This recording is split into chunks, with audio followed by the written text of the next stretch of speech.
Breaking now, editor-in-chief at The Atlantic, Jeffrey Goldberg, confirming he was mistakenly included in a Trump administration group chat where top officials debated and planned the details of attacks against the Houthi rebels in Yemen.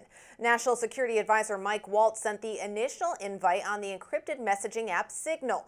Goldberg claimed Waltz connected with him on the app on March 11th, and 2 days later was invited to join a chain called Houthi PC Small Group.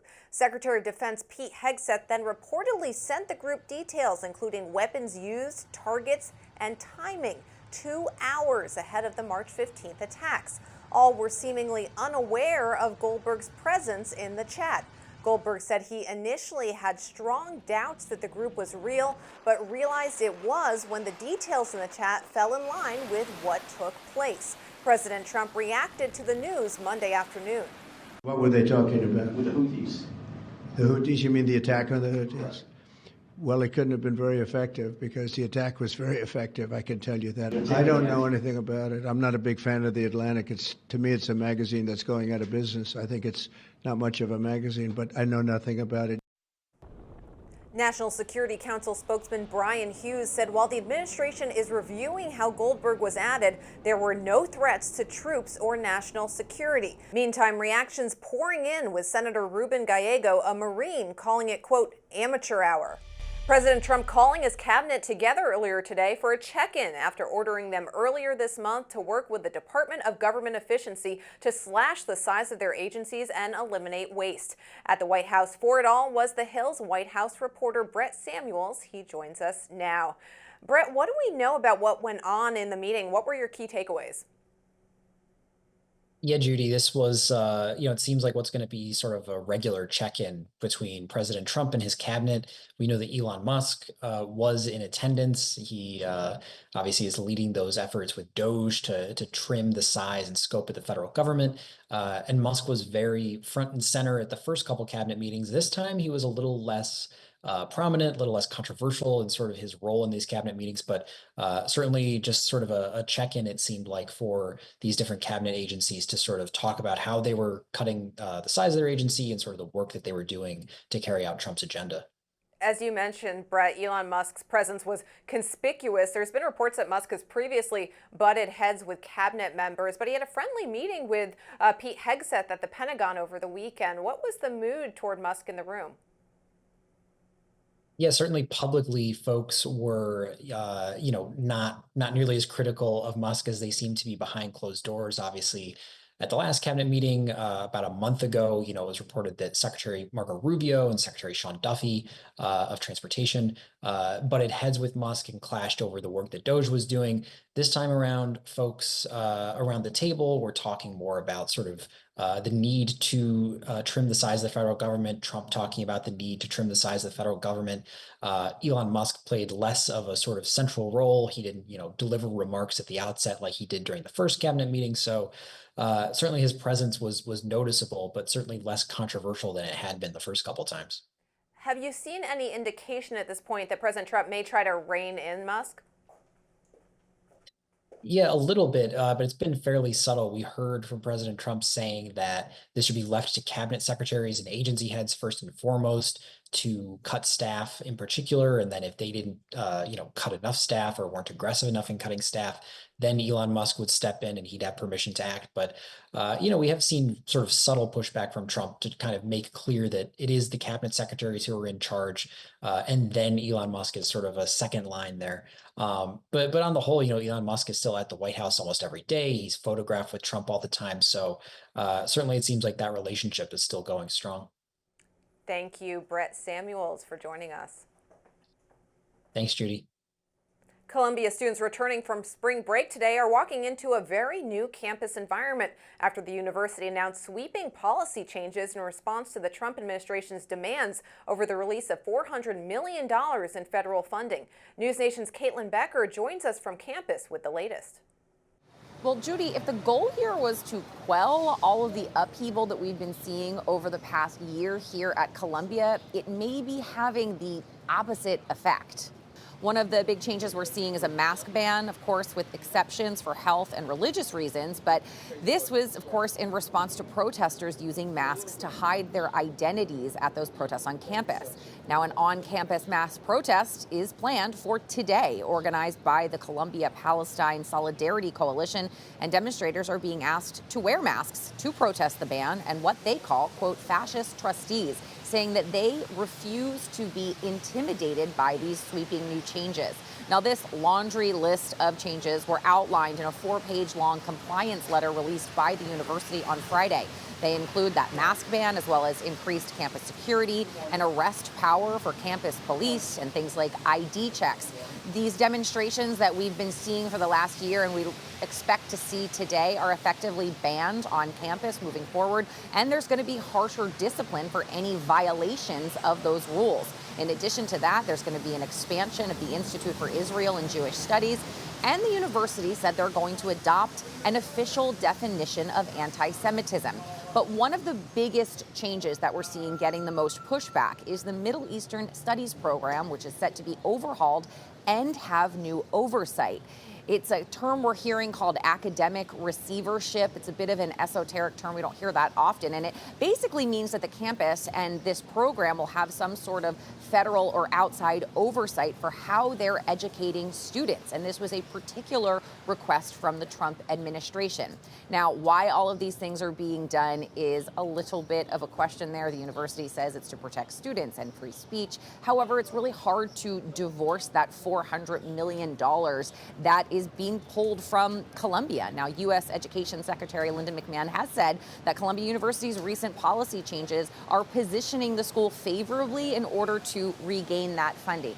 Now, Judy, the school hasn't explicitly said that these changes have to do with that $400 million, but around here on campus, I don't think anybody believes that this would have happened without those funds being pulled.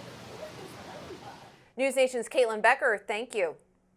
As current students grapple with the new campus environment, former Columbia student Mahmoud Khalil continues to be held by law enforcement for his involvement in the protests last spring.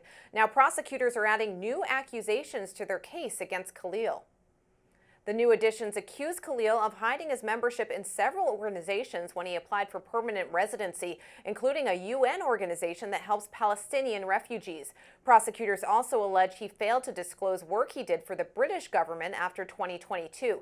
DOJ lawyers said in a filing Sunday that the new allegations provided an independent basis for his deportation.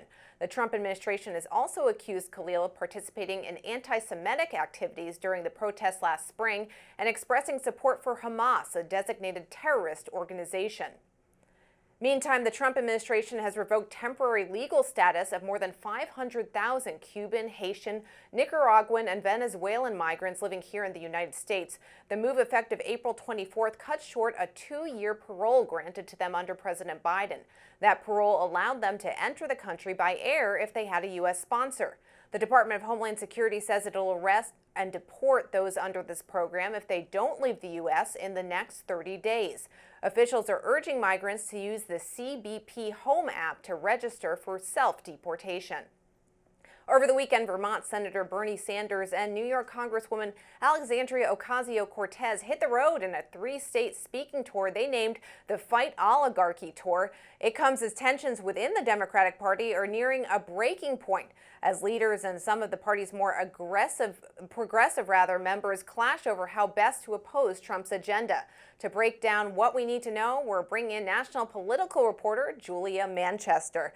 Julia, thanks so much for being here. You know, Bernie Sanders, AOC, made a big deal of this 3-state tour. What was their message, and how does it differ from the Democratic Party at large? Well, look, what you're seeing Bernie Sanders and Alexandria Ocasio-Cortez try to do is really fire up the Democratic base while at the same time potentially encourage candidates from outside of the Democratic Party that share this economic populist message to consider running for office. So I've chatted with, Democratic Party operatives who have praised the efforts from AOC and Bernie Sanders. But at the same time, it's hard not to look at this and not draw comparisons to the 2009-2010 Tea Party movement on the conservative side of the aisle, with some political experts saying this could be maybe the left's version of a Tea Party. So we'll see if this results in any more primary challenges, any disruption of the Democratic Party establishment. But it comes really as you're seeing, I think, discontent as a whole from the Democratic base. You are seeing Democratic Democratic lawmakers, including AOC, go into Republican House districts to hold these town halls in an effort to go on offense against Republicans. So I think it's really two storylines here: the offensive move against Republicans in these town halls, while at the same time some potential tension within the Democratic Party going forward. AOC, of course, has been a big critic of establishment Democrats, and she ripped Senator Chuck Schumer for voting for that CR last week. Do you think she's angling for a leadership role? Well, it's interesting. You've heard, her name repeatedly floated ever since that CR vote from Chuck Schumer as a potential primary challenger against him. Congressman Ro Khanna, a progressive from California, was asked by CNN about this yesterday and essentially said, look, I know that people have encouraged her. We'll see what she does. It's her decision, but it's clearly something people are chatting about. One thing I will point out, though, is that Chuck Schumer has a big vote coming up along with the rest of the Senate, and that's whether to raise the debt ceiling. This could be a chance for him to really redeem himself in that fight. So some Democrats are telling me, hold your horses. Let's not talk about that primary challenge yet. The story could very well change in Chuck Schumer's favor going forward. Related to that, Bernie Sanders ended an interview early over the weekend over speculation of AOC making that Senate bid. Do you think she'll ultimately challenge Schumer for his seat in 2026? It's hard to tell. I mean, there's certainly speculation. There's certainly progressives who want her to challenge him, but I think it depends on really what public opinion, what Democratic opinion of Schumer looks like going forward.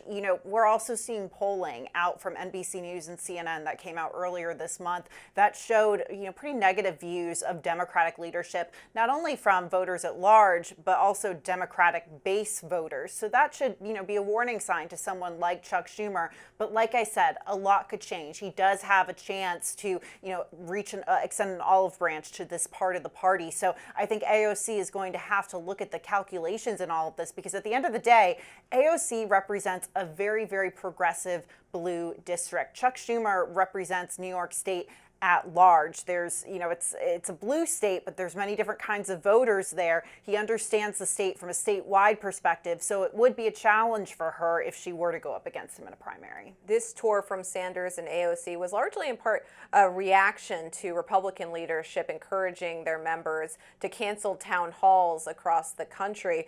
Some still went on with the town halls, like Chuck Edwards of North Carolina faced some angry crowds at his town hall. What do you make of this sustained outrage at these town halls? Well, look, what you're seeing at these town halls, and Republicans would say a lot of this is manufactured. It's people coming in from outside of the district, that these are Democratic Party events in many ways. But at the same time, look, a picture is worth 1,000 words, or in some cases, a video is worth 1,000 words. And if you get these viral images of these Republican members getting slammed at these town halls, similarly to how we've seen House Democrats also face pushback from their constituents at town halls, it goes viral. It's fodder for campaign videos. It's fodder for us to talk about it. So they want to try to prevent those images as much as possible. That's why you've seen House Republican leadership encourage a lot of its members not to necessarily do in-person town halls, but teletown halls or virtual town halls. But at the same time, we've seen some lawmakers on the GOP side also get some pushback virtually over those town halls. So it's a difficult position, I would say. Both sides of the aisle are in on this issue. Yeah, those moments live on forever online. Julie Manchester, thanks so much for joining us. Thanks, Judy. President Trump is the subject of a painting hanging in the Colorado State House, and he's not happy with how he's depicted.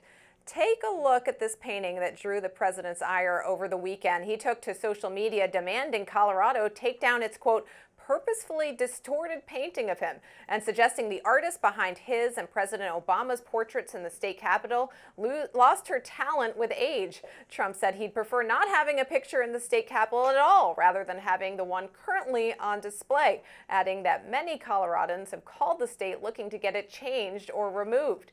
The painting has been displayed there since August of 2019. A night of comedy following some serious drama at the Kennedy Center. Conan O'Brien accepting the Mark Twain Prize for American Humor on Sunday in Washington, marking the first major star-studded event after President Trump's overhaul of the Kennedy Center.